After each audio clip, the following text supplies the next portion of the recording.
Você abre esta porta com as chaves da fantasia. Do lado de lá está outra dimensão.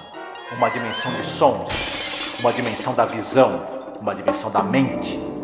Você está atravessando um território de matéria e sombras, de coisas e ideias. Você acaba de entrar em Além da Imaginação. Olá, ouvinte, seja bem-vindo a mais um episódio sobre a série clássica Além da Imaginação. Eu sou a Angélica. E eu sou o Marcos. Hoje nós iremos falar sobre o episódio número 144 no geral da série, episódio número 24 da quinta e última temporada de Além da Imaginação, que se chama What's in the Box. Né, Marcos? Exatamente. Então é isso, então a gente vai falar um pouco aqui sobre nossa campanha para poder arrumar o notebook, nosso projeto. Não deixe de nos apoiar, tá bom? Porque nós estamos precisando urgente de um computador, tá bom? Precisamos da sua ajuda. Escute aí que a gente já volta com mais informações sobre o episódio. Olá, eu sou a Angélica. E eu sou o Marcos. E hoje nós viemos aqui com um pedido muito importante para você que nos acompanha nesses quase 14 anos de podcast. Nos últimos tempos, o apoio que vocês têm dado pra gente tem sido muito importante, tem nos ajudado muito, e a gente pensou numa meta para poder modernizar a aparelhagem que a gente tem, para poder começar a fazer lives. Volta e meia fizemos algumas lives, principalmente agora durante House of the Dragon, né? E quem nos acompanha sabe que nosso equipamento ele é muito rudimentar e dessa vez a gente quer tentar chegar numa meta aqui para poder pegar um bom notebook para que eu possa fazer as lives com o Marcos, fazer lives semanais, a gente gerar mais conteúdo, fazer mais coisas ao vivo, ter mais interação com os nossos ouvintes e espectadores. E óbvio, né, para você ter um notebook melhor, não é um computador positivo que eu tenho aqui na minha casa, é uma coisa mais cara, né? E detalhe, nem é um notebook de ponta, assim, o melhor notebook gamer, nada disso. É apenas um notebook onde eu possa fazer as lives, eu possa mostrar os vídeos, não travar, né, durante as lives. O ideal é que a gente tenha o dinheiro no local que não cobra a taxa, porque aí você estará ajudando a gente, né?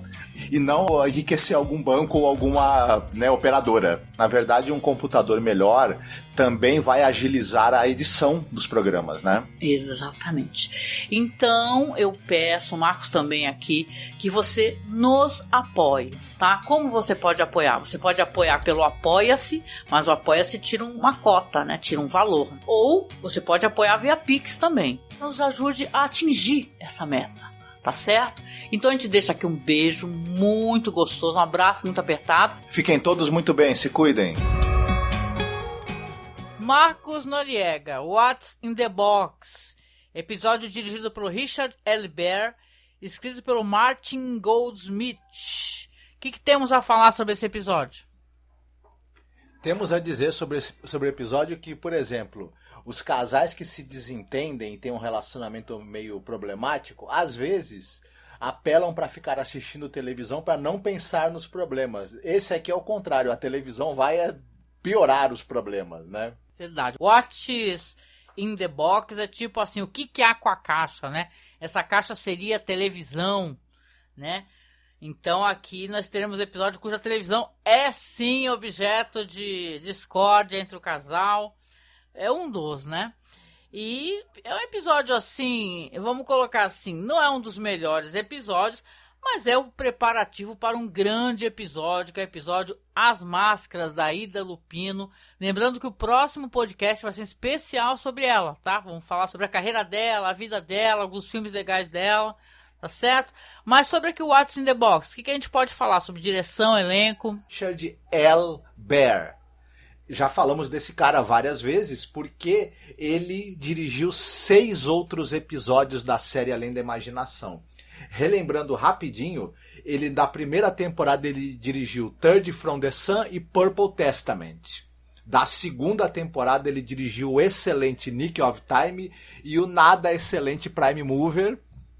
Da terceira temporada ele dirigiu o divertidíssimo To Serve Man e o The Fugitive, que é um episódio que é uma vergonha alheia daquelas. E encerrou aí a participação dele em Além da Imaginação com esse episódio What's in the Box que falaremos hoje.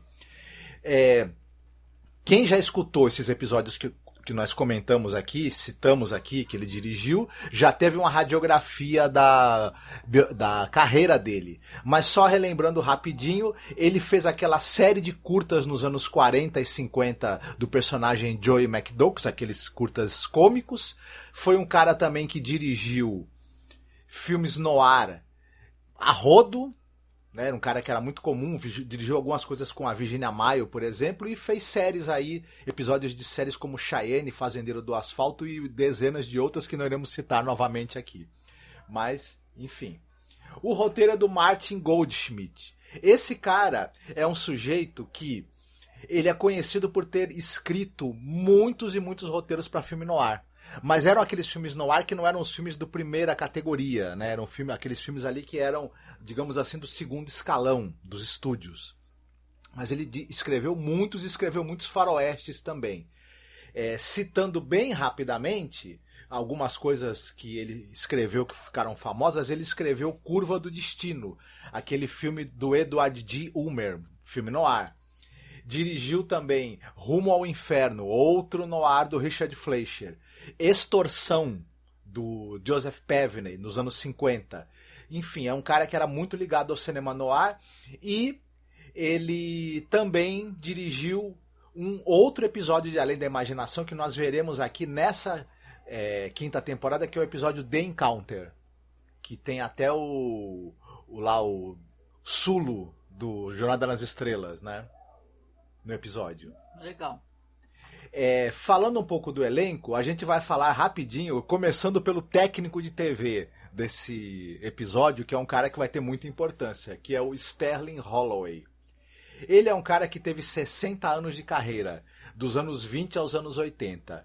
O que é mais chamativo na carreira dele é o fato de que ele é o Ursinho Pooh, o Winnie the Pooh. Ele foi o cara que dublou no original. É claro que aqui no Brasil nós temos uma dublagem em português que é outro dublador. E ele é um cara que começou nos anos 20, 30 no cinema. E vou citar um filme famoso dele, que é o The Merry Widow, A Viúva Alegre, que é um filme do Ernest Lubitsch, dos anos 30. Ele faz uma participação. Aí nos anos 40, o homem, ele realmente virou meio que um funcionário da Disney, porque ele participa de Dumbo, Bambi, Você Já Foi à Bahia, Alice no País das Maravilhas, em Alice no País das Maravilhas ele faz o gato Cheshire, né? Olha. No Mowgli, por exemplo, que ele também participou, ele faz a cobra, a K, Aristogatas, enfim. E, como eu já citei, talvez a coisa que mais seja marcante na carreira dele é o fato de que ele é a voz do Ursinho Pooh, do Winnie the Pooh, né? Legal, hein? A gente tem no elenco também uma atriz chamada Joan Blondell. Eu diria que de todas as pessoas do elenco, ela é que tem talvez a carreira mais marcante. Foram 50 anos de carreira, ela atuou entre os anos 30 e os anos 80. Nos anos 30, ela atuou em muitas dezenas de filmes. Eu vou citar alguns um pouco mais conhecidos dela, que é o Mulher do Outro, que é um filme do William Wellman. Aliás, ela fez alguns filmes com o diretor William Wellman. Esse é um deles, e ela também participa do filme, do grande clássico de gangster, Inimigo Público, em que ela contracena com James Cagney. Nos anos 40, a gente pode citar que ela fez de importante o Aurora Sangrenta, que é um filme dirigido pelo Richard Thorpe, e o filme Aventura, que é um filme do Victor Fleming com o Clark Gable. Nos anos 50, ela passa a fazer seriados de TV. Ela está no Schlitz Playhouse of Stars, Suspense, General Electric, Theater, Playhouse 90, entre outros. E para finalizar, nos anos 70, ela participa do importantíssimo filme do John Cassavetes, O Noite de Estreia, com a Gina Rowlands. Só comentar que a atriz, ela foi indicada algumas vezes, tá? Tanto ao Oscar como ao Globo de Ouro, por vários trabalhos importantes. Eu acho que realmente do elenco aqui, ela é uma das atrizes mais indicada assim, a prêmios e tal. Tanto que eu concordo que a atuação dela é a mais legal. Eu acho a atuação dela muito foda. Não que do marido não seja, mas a dela é maravilhosa. Sim, vale a pena a gente citar, completando o que você falou, que, por exemplo, tanto o Sterling Holloway quanto o William Demarest, que são os outros dois atores que participam do filme, eles eram basicamente coadjuvantes, enquanto que ela, a Jean Blondell, ela foi protagonista em muitos filmes, né? Verdade, do Vaudeville, hein? Mais uma atriz do Vaudeville. Uhum. Para completar aqui a nossa citação de membros do elenco, a gente tem o William Demarest. Ele é um cara que ele também teve mais ou menos 50 anos de carreira, foi ativo no cinema e na TV entre os anos 20 e os anos 70. E eu vou citar apenas algumas coisas que ele fez, porque ele fez muita coisa no cinema e na televisão. Em 27, ele participa do filme O Sacrifício, do filme do Michael Curtiz. Ele está naquele famosíssimo filme O Cantor de Jazz, o primeiro filme, né, falado, famosíssimo, filme americano falado, né, inclusive, em que ele tem o Al Jolson no filme. Filme famoso, não precisa a gente, né, entrar muito em detalhes a respeito dele. Ele nos anos 30 ainda ele faz um filme Entre a Honra e a Lei, um filme com Spencer Tracy.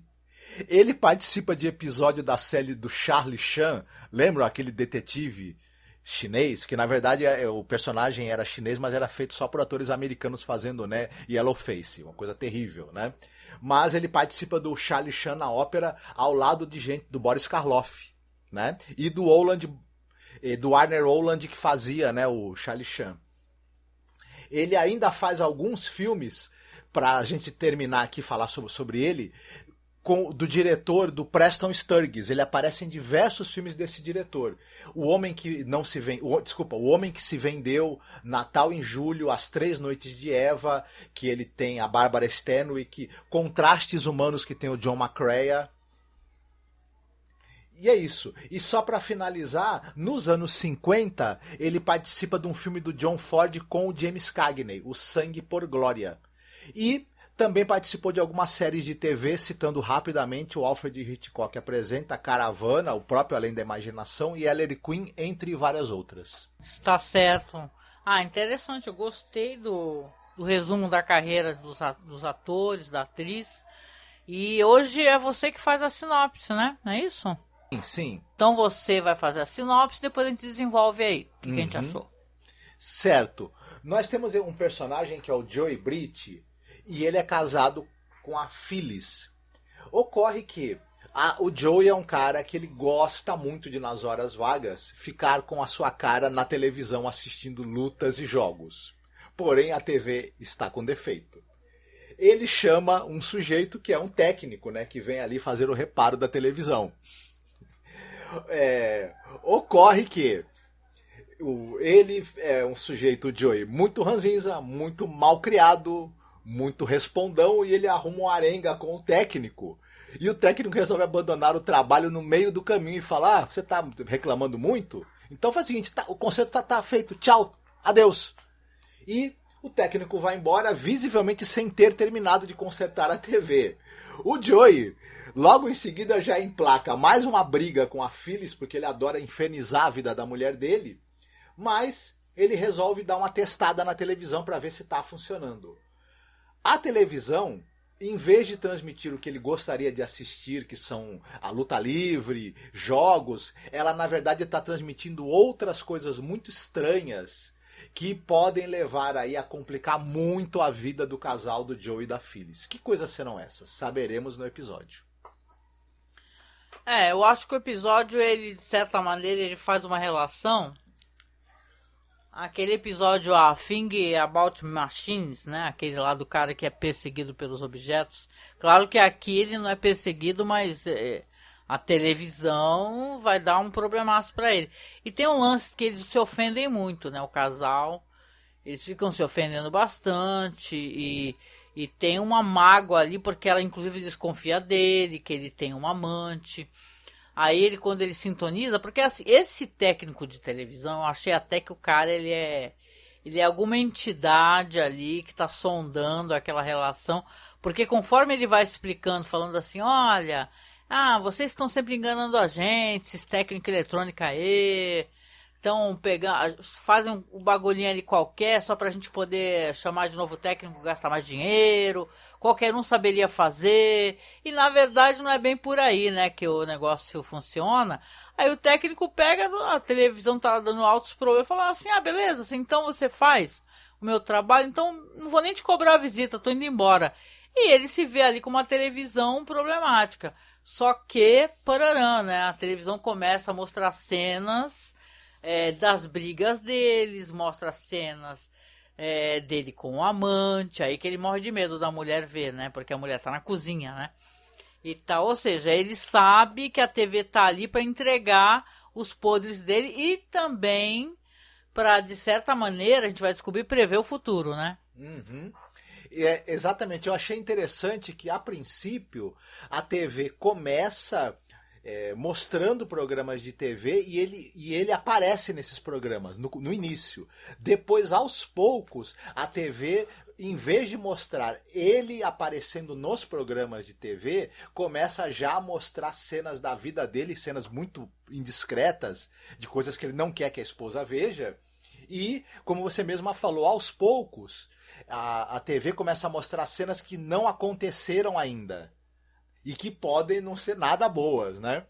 É claro que o Joey, que já vive uma relação muito tóxica com a esposa dele, de brigas, de xingamentos, de um não suportar o outro, ele começa a ficar uma grande pilha de nervos por conta de tudo que está acontecendo. E detalhe, né? Ele quer que a esposa veja, né, que a TV está transmitindo coisas estranhas. Só que, claro, sempre que ela vai ver na televisão só tá estática, né? Para ele passar por maluquinho, né?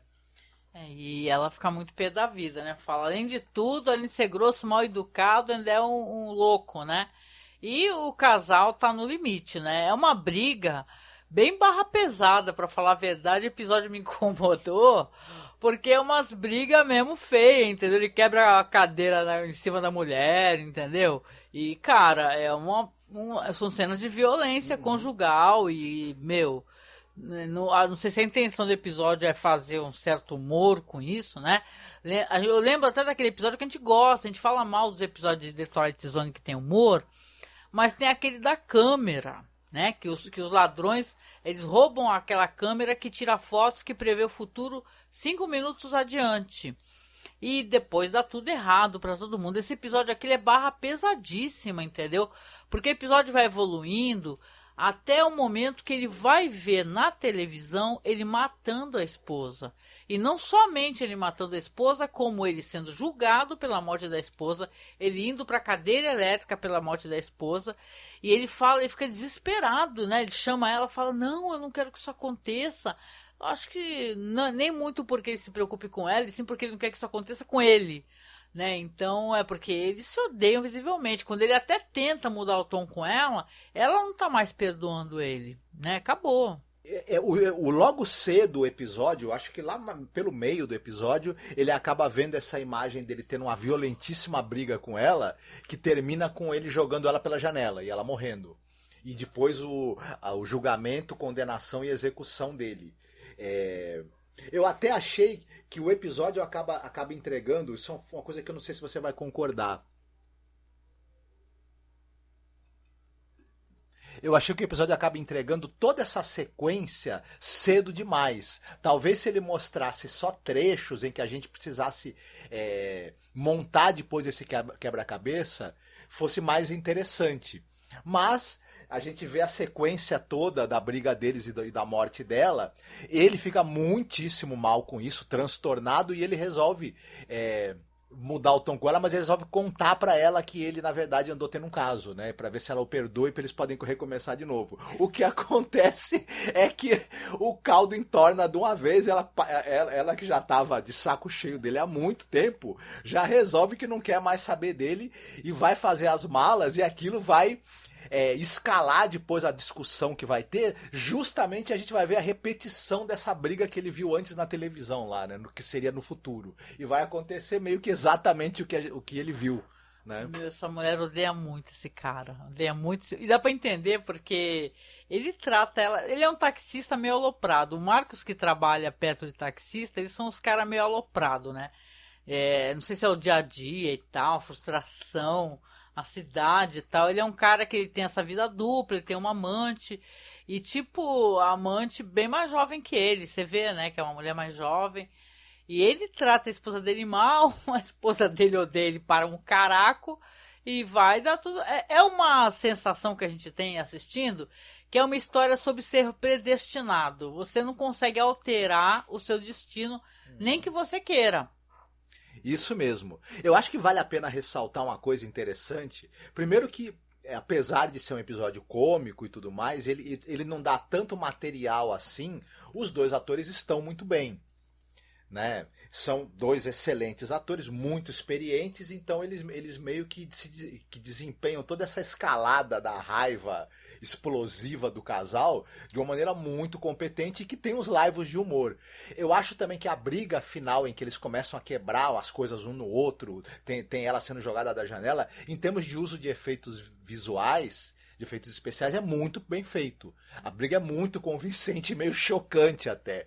Eu concordo com você que é um assunto extremamente barra pesada, assassinato da esposa, jogar a esposa, agredir a esposa fisicamente, quebrar objetos nela e depois jogá-la pela janela, depois aparecer o cara sendo indo pra cadeira elétrica. É uma coisa meio barra pesada e que o episódio tenta dar um tom de humor, de leveza. Eu não sei até que ponto isso funciona realmente. Pra mim, eu acho que não funciona.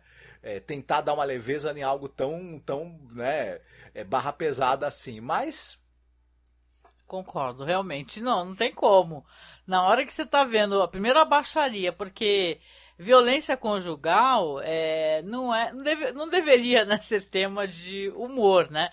A gente vê que o episódio realmente ele quer fazer algum humor com isso, né? Do cara que, olha só esse cara, ele vai se ferrar. Olha, a mulher do cara é uma bruaca, não vai perdoar, você entendeu? Então é uma visão meio machista da relação, né? E tal. A falta que faz uma Maria da Penha aí, né?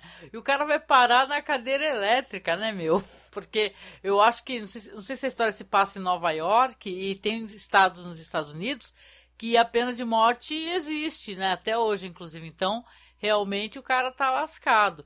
E é uma história sobre isso, né? Ela não tem muitos desdobramentos, assim. Eu não acho um grande episódio, né? Apesar de ser muito bem filmado, ter essa atriz incrível, né? O Rod Serling e o produtor, tem uma coisa que eles sempre se preocuparam muito é com o elenco, né? Às vezes até mais com o elenco do que com o roteiro. Eu acho assim, um roteiro bem mais ou menos, sabe? Aquele episódio meio filler, né? Ainda mais que nem eu falei, é um episódio que antecede The Masks, né? Que é a única diretora de Twilight Zone, episódio maravilhoso, um dos melhores episódios de toda a série, né, de uma atriz, de uma diretora em ascensão, né, então é inacreditável, mas é um episódio, né, legal, assim, no que ele quer dizer e tal, para falar assim, olha, dentro da zona crepuscular, os destinos estão traçados, você não consegue mudar o seu próprio destino. Será também que ele quer dizer, numa outra possibilidade de leitura, que as famílias estão tão dependentes da televisão para ela ser uma válvula de escape para as raivas e tensões dela, que se a televisão pifar as pessoas se matam, brigam até se matar, será? Não, no final ele até fala algo assim. Ele fala, porque essa caixa, a televisão... É engraçado realmente que é o Rod Serling, um cara que tem um trabalho voltado ali para televisão, né, no Playhouse 90, antes era na rádio, falando sobre o vício na televisão. Tanto que ele começa o episódio falando, esse aqui é um homem viciado em televisão, né? Então você acha engraçado, né, que é quase, né, é a televisão criticando a televisão. Uhum. E eu ainda bem que a gente vive tempos em que esse vício não existe mais, acabou. Inclusive, vamos acabar logo isso daqui, porque eu tenho que continuar maratonando minha série da Netflix, tá? Que eu comecei. E, né? Muito bom, muito bom. É isso, gente. Então vamos lá para a parte de recomendações. O que você separou para recomendar hoje pra gente, Marcos? Eu gostaria de falar sobre... Eu até já citei esse filme mais de uma vez aqui, e é um filme que eu gosto muito, e é um filme sobre o que pode acontecer com você se você passar tempo demais de frente para televisão. É um filme chamado Videodrome, do David Cronenberg. E tudo bem, hoje em dia eu acho que mais difícil que as pessoas tenham vício em televisão, mas quem tem é só dar esse filme pra pessoa assistir que ela vai se curar do vício dela, te garanto. Então enfim, é um filme que é a dose de horror absurdo, horror corporal, subversão, é altíssima, né? Como os filmes do Cronenberg costumam ser, né? É um filme que tem o James Woods e a Debbie Harry fazendo papéis absolutamente sinistros e alucinados. E basicamente, se a gente for tentar resumir aqui, o cara, ele é um produtor e ele está procurando uma nova atração ali para o pequeno canal de TV que ele tem, né, que ganhe, né, grande audiência. E ele acaba sendo apresentado a um programa chamado Videodrome, que uma vez que você assista, ele vai alterar a sua consciência, vai começar a alterar o funcionamento da sua TV, a sua fisiologia, e vocês podem já imaginar o que vai dar nisso daí, né? Nas mãos do Cronenberg. Olha, muito bom, adoro Cronenberg. Lembrando, né, para quem está acompanhando, espero que sim, depois comentem e marquem a gente aí no Twitter e tal, o Gêmeas Mórbida Semelhança, né, porque o Cronenberg tem os Gêmeos Mórbida Semelhança, né, e na Prime Video tá saindo com a Rachel Weisz a minissérie, né, já terminou, inclusive, saiu todos os episódios do Gêmeas Mórbida Semelhança, e ela tá maravilhosa, né, Marcos, a gente estava assistindo. É uma excelente releitura Na verdade, é uma nova adaptação do livro que deu origem ao filme. E vale muito a pena assistir. E a Rachel Weisz, ela tá realmente excepcional. O que não é novidade, inclusive, né? Não, e interessante que sob uma ótica onde a personagem é uma mulher, porque no filme do Cronenberg, quem não conhece a história, são dois gêmeos, né? E eles dividem tudo, o trabalho, as conquistas, a mulher, né? E tem uma coisa meio misógina, né? Porque tem um momento que um deles começa a criar uns materiais de trabalho, umas ferramentas que são ginecológicas, né? Vamos lembrar que essa questão que tem a ver aqui com a ginecologia, né? Com o corpo feminino, e são coisas que ferem e podem matar. Então é impressionante. Muito legal. Eu até coloquei lá no nosso canal no OkRu, vou deixar o link aqui embaixo para vocês, a versão do Cronenberg, para o pessoal lembrar, para poder assistir, né, Marcos? Esse da Prime aí com a Rachel Weisz. Exatamente. Vale muito a pena. Conhecer o filme Gêmeos Mórbida Semelhança, muita gente já deve ter assistido, conhece, né? Sobretudo quem é o pessoal do terror, né? Que gosta de terror. Mas a série vale muito a pena é uma abordagem muito interessante, e os personagens, que é o Elliot no caso aqui, a Elliot e a Beverly, ganham uma outra dimensão totalmente diferente e muito interessante mesmo. Muito maravilhosa, hein? Bom, a minha recomendação aqui, eu vou recomendar algo que eu acho que eu já recomendei, mas não tem problema, porque eu acho que tem a ver com a temática do episódio aqui, que é o destino, a premonição. Eu vou recomendar o filme Premonição. Eu já devo ter falado em alguma ocasião que é uma das franquias que eu gosto, gente. Nem todos os filmes são bons, mas é inacreditável como fecha essa franquia, entendeu? Como ela volta para o começo, entendeu? Ela pega o fio certinho e volta para o começo. E a Premonição, o primeiro filme, eu lembro que eu adorei, né? Que é aquele negócio da inevitabilidade da morte, né? É um moleque que ele tem uma visão, né? Ele dá uma cochilada antes de sair o avião, do avião explodindo, né? E todo mundo morrendo. E ele se desespera, resolve sair do avião. E tem alguns colegas que acabam resolvendo sair com ele também. E a gente descobre, depois quando ele sai, tá todo mundo brigando, porque era uma viagem para a França, uma viagem escolar. Aí o avião explode, né? E é aquela tragédia, né? A morte de muitos e muitos estudantes, professores. E os que ficaram começam a cobrar ele, acham que ele tem algum envolvimento. Mas é uma história sobre isso, sobre a morte que te persegue. Você tinha que ter morrido ali, por que você não morreu? Né? E claro, é bom eu fazer a referência aqui, que não custa. Nós falamos, né, Marcos, de um episódio que inspirou o filme Premonição, do James Wong. Porque o Number 22, o Number 22, é inspiração para Premonição. E é The Twilight Zone, que inspirou muita coisa, né, de audiovisual, inclusive Premonição, que eu estou falando aqui. Pois é, essa série Premonição é uma praga.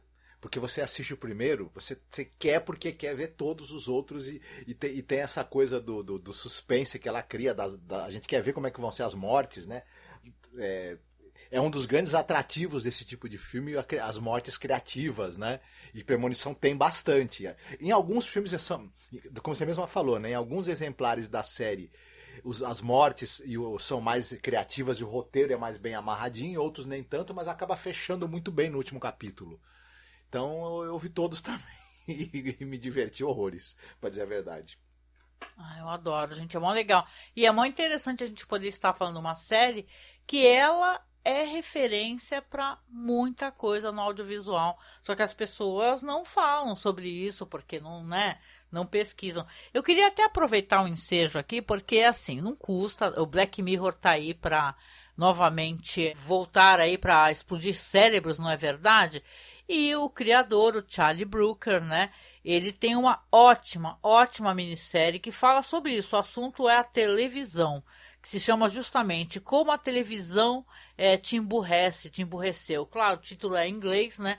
Mas eu lembro de ter, inclusive, legendado, gente, não sei onde é que foram para esses arquivos que eu tinha aqui, mas ele escreveu várias coisas, né? Ele é crítico a esse vício da televisão, o Dead Set, que a gente gosta tanto, aquela minissérie que é tipo um reality show, onde o mundo acabou, virou um apocalipse zumbi, só que os caras estão lá dentro do reality show achando que estão sendo filmados, né, e tal, fazendo Big Brother, e o mundo acabou. Então, ele é um cara muito crítico, né, um cara que é interessante, é a mesma coisa que esse episódio trata. É alguém que trabalha para a televisão, que critica a televisão. Então, eu adoro Charlie Brooker, eu acho maravilhoso como ele escreve essas histórias críticas políticas, sociais, aos videogames, né, a várias temáticas que ele vai sempre se atualizando, e como tá para sair aí novamente o Black Mirror, espero que seja ótimo. E procurem aí do Charlie Brooker, essa série que ele comenta é antiga, que ele fala sobre a televisão, viu? Não assisti, deve ser sensacional. O nome dela é How TV Ruined Your Life.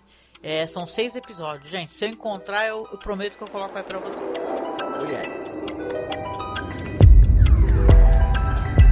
There is a fifth dimension. Beyond that which is known to man.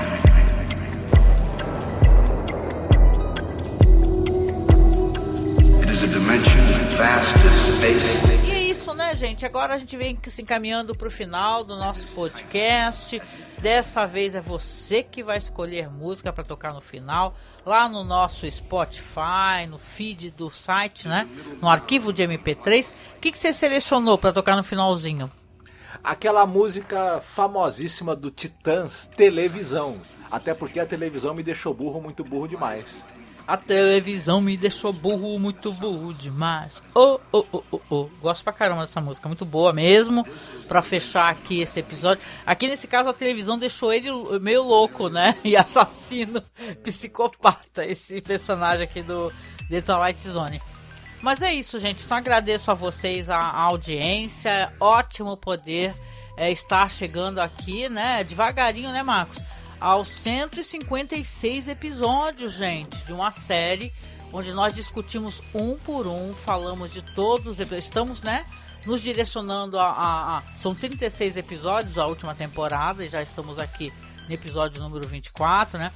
Então você tem aqui uma série imensa que nós falamos tanto dos episódios, falamos da série do Jordan Peele, tá? Primeira e segunda temporada. Então, sabe o que você pode fazer para prestigiar o nosso trabalho? Colaborar com a gente, com a nossa campanha. Porque estamos precisando urgente de um computador. A nível de tipo, né? As pessoas não sabem, estamos gravando juntos aqui presencialmente. Não conseguimos mais fazer pelo Skype, tá bem complicado. Eu fiquei sem PC. Eu ia trazer trocentos mil transtornos para poder fazer e continuar fazendo podcast, viu, para vocês, seja The Twilight Zone, seja os podcasts de cinema. Então eu peço, se você puder, por favor, colabore com a gente financeiramente para manter o nosso trabalho vivo, para nos ajudar a comprar as peças do computador, né, e montarmos esse PC, que vai ser tudo muito diferente quando eu tiver com um PC melhor, né, porque agora inclusive estou sem PC, né, novamente, infelizmente. Então, por favor, tá? Colabore, é só você acessar Padrim, tá o link logo abaixo aí, ou Apoia-se, ou fazer um Pix, tá? Que tem uma conta na Caixa Econômica Federal, que é onde a gente está recebendo as doações para comprar as peças, é apoiomasmorra@gmail.com. Você colocando esse e-mail, você manda um Pix pra gente. Mandando um Pix acima de R$10, você já participa do sorteio da ilustração linda que o Marcos fez, que vamos sortear e enviar emoldurada, tá? Pro ouvinte que ganhar o sorteio, tá certo? Então, eu venho finalizando aqui, agradecendo mais uma vez, e a gente se encontra no próximo podcast. Fiquem bem, se cuidem, vejam menos televisão e comam mais verduras. Um beijo, tchau, tchau. Tchau.